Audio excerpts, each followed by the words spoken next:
Hello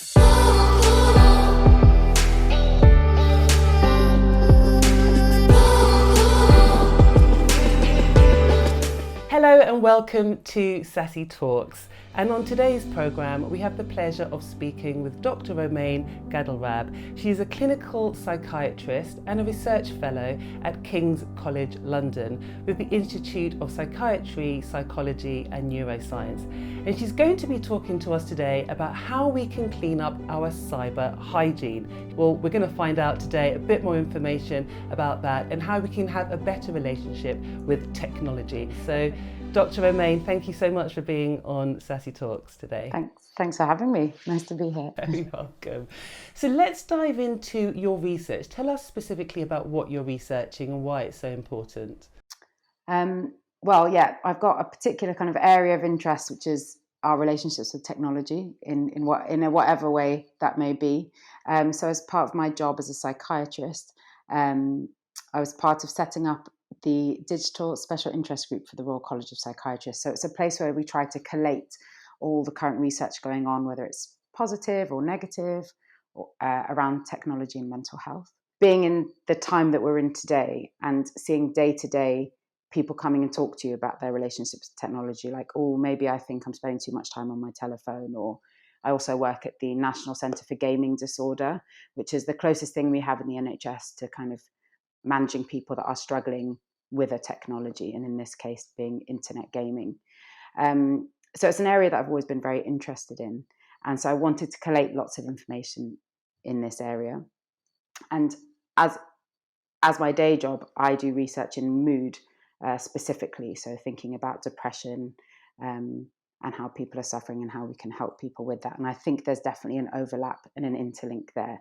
So my aim is to really try to empower people to understand how technology may be affecting them, positively or negatively, and make sure that they're having a relationship with technology that they want, that serves them. Okay, so talk to us about the link then. You mentioned mood, depression, and technology. So there are certain things that you see when you work in mental health, like people who suffer with things like depression, have difficulties with day-to-day activities such as sleeping or exercise, for example.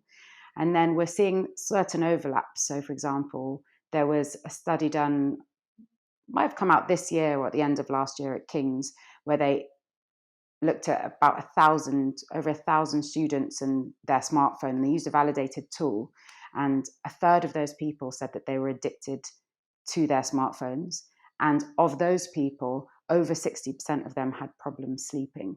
And I think there's kind of overlaps when technology is affecting our kind of fundamental things like sleep or diet or exercise, that they can then have a negative impact on our mental health. Sleep is such an important one, and we did a programme specifically on sleep and how if your sleep is out of kilter, then your whole life really is. So is this because when you relate it back to technology, is it specific to being on, for example, social media before going to bed, or is it impacting your sleep regardless of when you're using your phone, but it's more about the amount of time?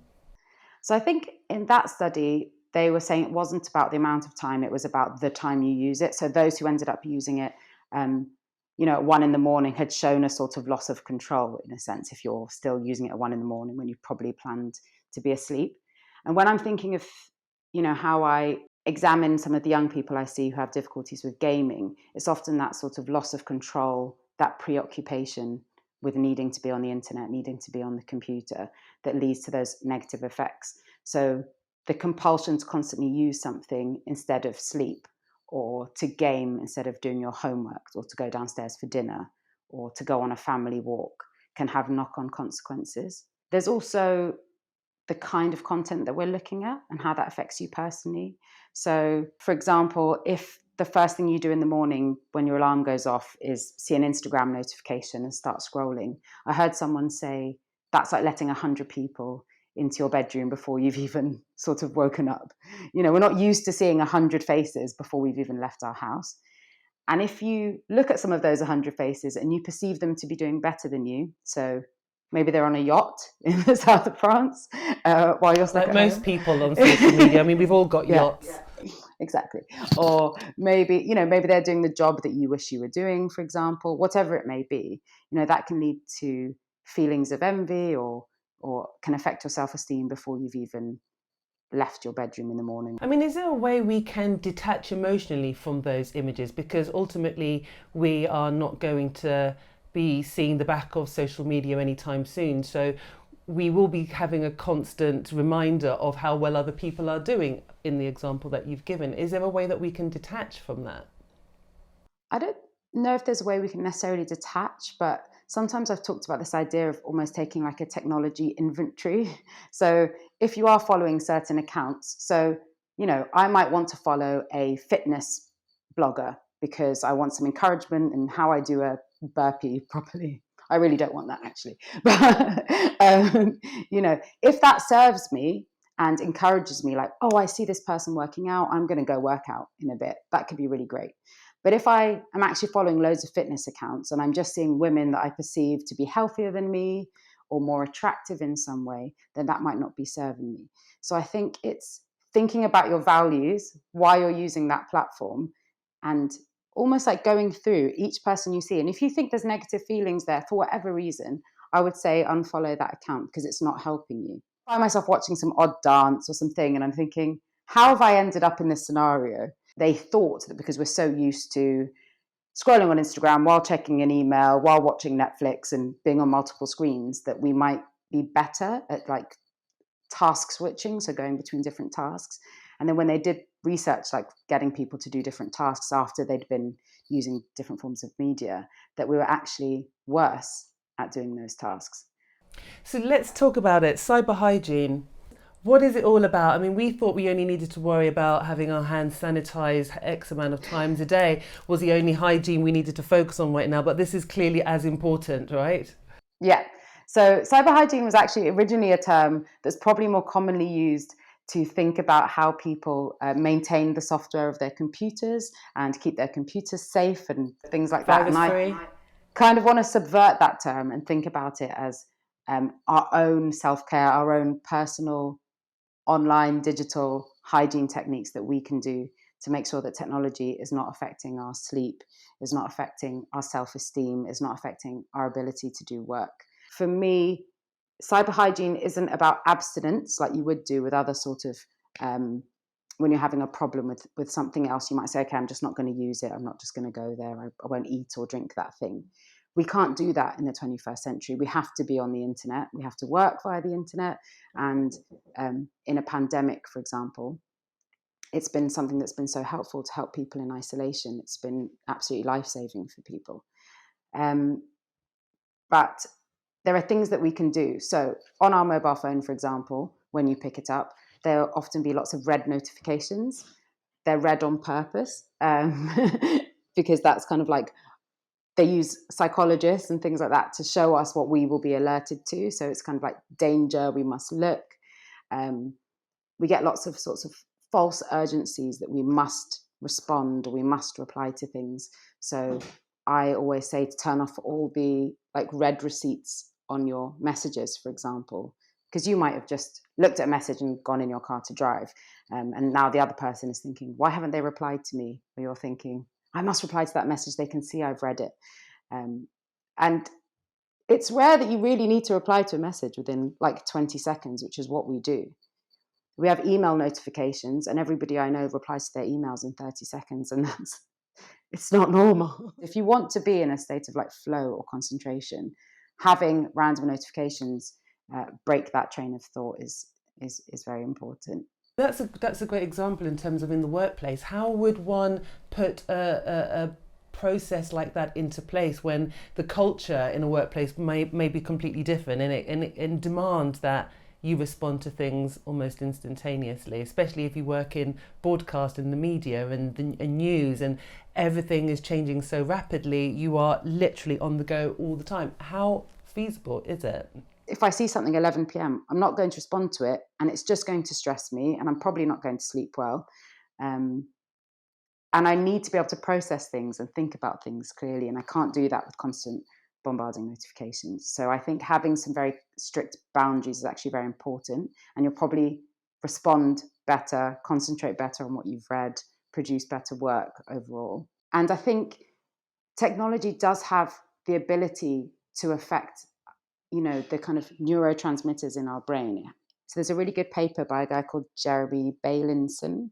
I think he's one of the Stanford researchers. And he proposed a number of reasons why we get Zoom fatigue. So why we feel so tired at the end of the day of Zooms, even though we might have just been sitting down, the whole time. And he said there was a few reasons why. One of them he proposed was what he called increased cognitive load. So you have to work a bit harder to concentrate when you're on a Zoom meeting, because you don't have the usual non-verbal cues that we're used to having. So sometimes you can tell when somebody's had enough or they want to say something, but that's very difficult on Zoom. So you're kind of putting more energy trying to look at everybody on the call and work out what's going on.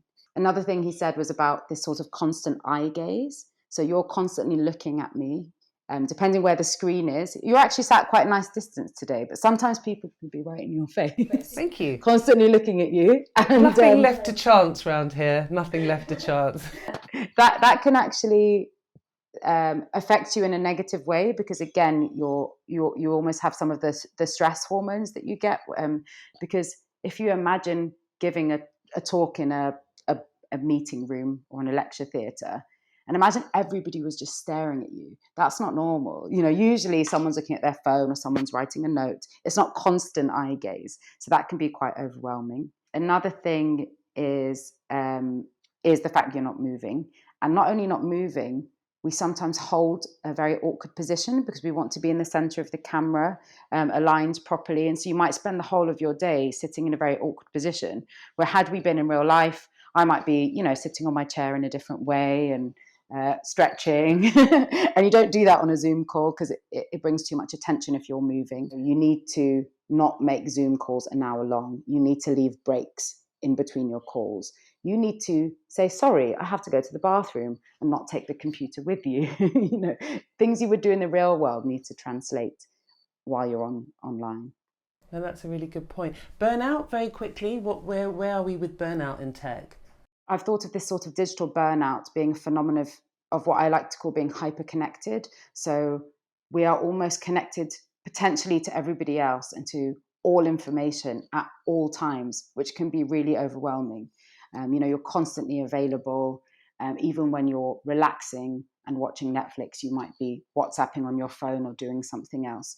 And I think that's why it's really important when we're thinking about cyber hygiene to have parts of your home life which are tech-free. So whether that be your bedroom, the phone just doesn't go in there, for example, or using more analog things like using an actual watch instead of picking up a phone and getting bombarded with notifications. I would love to have a summary of the key takeaways for cyber hygiene and how even people like me can improve my cyber hygiene, so it doesn't just become a day of working and updating people and then that's a day done, because then you really don't have time for hobbies or anything at all. But that is still important to do.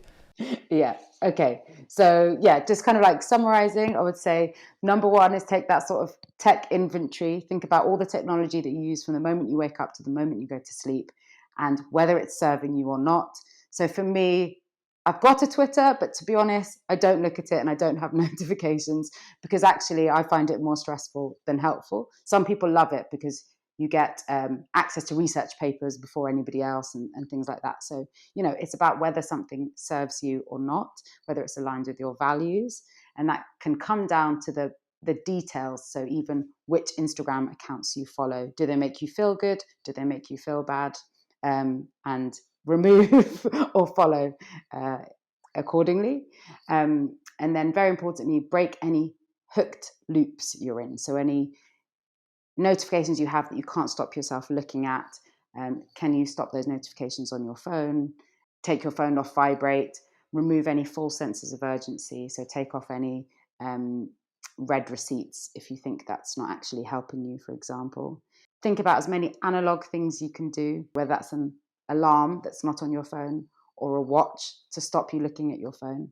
Think about offline areas of your life. So we just said nurturing any hobbies that you have, connecting with nature, Just picking up the actual phone and having a chat to your friend for half an hour instead of WhatsApping throughout the whole evening and it feeling like work. Put really firm boundaries in. So try, if you can, to think about your company culture. Can you stop replying at 5 p.m.? Are there, sometimes I don't mind replying to WhatsApp if I'm just watching Netflix and it's my downtime. It all becomes part of my downtime, and that's fine. But it shouldn't be interfering with my ability to do my day job, for example. And then I guess another thing is if, we have been talking about maybe digital burnout or technology affecting our sleep, or perhaps even feeling like we're addicted to technology. And if that is the case, make sure you get help if you think you need it. Thank you so much indeed for your tips and suggestions, Dr. Romayne, and it's been a real pleasure having you on Sassi Talks.